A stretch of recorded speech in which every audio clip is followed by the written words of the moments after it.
دا دین اسلام دا موږ ته مفتو کلزی کې دا نه دی رارسېدلی. په دې دین اسلام د خاطره لوی خلکو چې د علم د قوي خلکو دغه رنګ د مال لم قوي خلکو هغه خلکو قرباني ورکړي دا اله موږ ته دین را رسېدلی دی. حضرت حباب بن ارت رضی الله تعالی عنه د دین د لپاره ډېرې زیاتې سختې تېرې کړي دي. دا هغه صحابي دی چې 50 صحابه د دې نه مخکې ایمان راوړی دی. 50 صحابه ایمان راوړ، دا شپږم نمبر صحابي دی چې د ایمان راوړ. د دین د خاطره او د دې د پیغمبر علیه الصلاۃ والسلام د دې خوږ دین د خاطره انتهایی سختې تېرې کړي دي.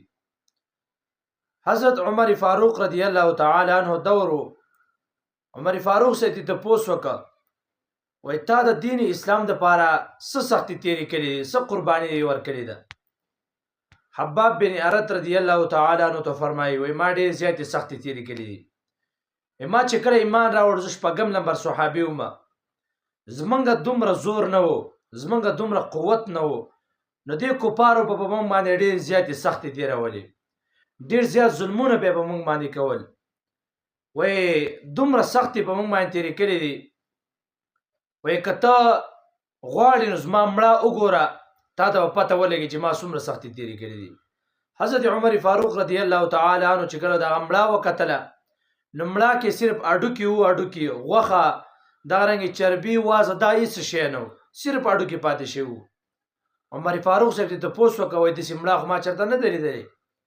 حباب بن ارت رضی الله تعالی عنہ ته فرمایي وایي کله چې موږ ایمان راوړ نو صحابه کم وو، نو دې کفارو به انګار دا بلک سرکروټي به وي، انګار به موږ به پې دغه شان د الټه راښکلو.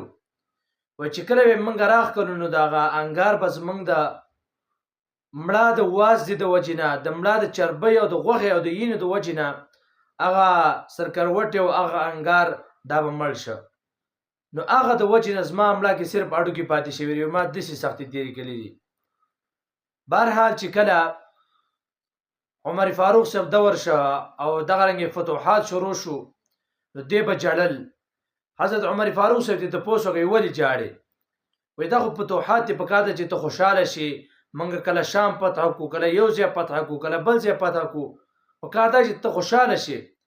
وایي حضرت حباب رضی الله تعالی عنہ فرمایل چې هسې نه چې موږ د دین اسلام د خاطره ډېر زیاتې سختې تېرې کړي دي، ډېرې قربانۍ مو ورکړي دي، هسې نه چې د هغه قربانو بدله الله رب العزت موږ له په دنیا کې راکړي.